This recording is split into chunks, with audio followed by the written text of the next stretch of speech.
ইসলামাবাদ সমঝোতার আওতায় ইরান ও যুক্তরাষ্ট্রের মধ্যকার 60 দিনের সেই যুদ্ধবিরতির সময়সীমা শেষ হয়েছে, কিন্তু এর মূল শর্ত কৌশলগত গুরুত্বপূর্ণ হরমুজ প্রণালী পুরোপুরি খুলে দেয়া অবিতর্কিতভাবেই অপূর্ণ রয়ে গেছে। হরমুজ প্রণালী কি তবে বিশ্বকে এক ভয়ঙ্কর জ্বালানি সংকটের মুখে ঠেলে দিতে চলেছে? দ্য নিউ ইয়র্ক টাইমসের প্রতিবেদন অনুযায়ী তেহরান জলপথটির উপর নিয়ন্ত্রণ আরও জোরদার করায় চুক্তিটি কার্যত ভেস্তে গেছে।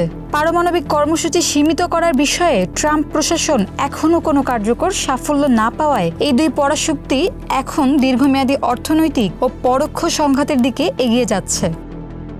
তেহরানের উপর নতুন করে অর্থনৈতিক চাপ বাড়াতে যুক্তরাষ্ট্র ইতোমধ্যে তেল রপ্তানির নিষেধাজ্ঞা শিথিলতা প্রত্যাহার এবং বন্দরগুলোতে নৌ অবরোধ কড়াকড়ি করেছে।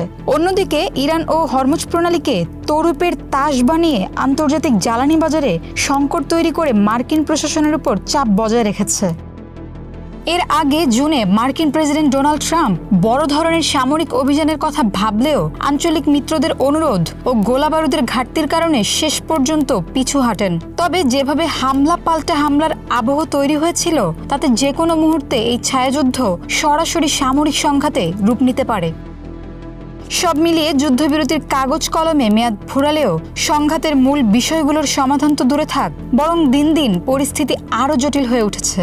পারমাণবিক উচ্চাভিলাষ এবং হরমুজ প্রণালীর নিয়ন্ত্রণ নিয়ে চলা এই স্নায়ুযুদ্ধ শেষ পর্যন্ত বিশ্ব অর্থনীতি ও ভূ রাজনীতিকে কোন ভয়াবহ পরিণতির দিকে নিয়ে যাবে, এটাই এখন সবচেয়ে বড় প্রশ্ন। ঋতু শেখ, মানবকণ্ঠ।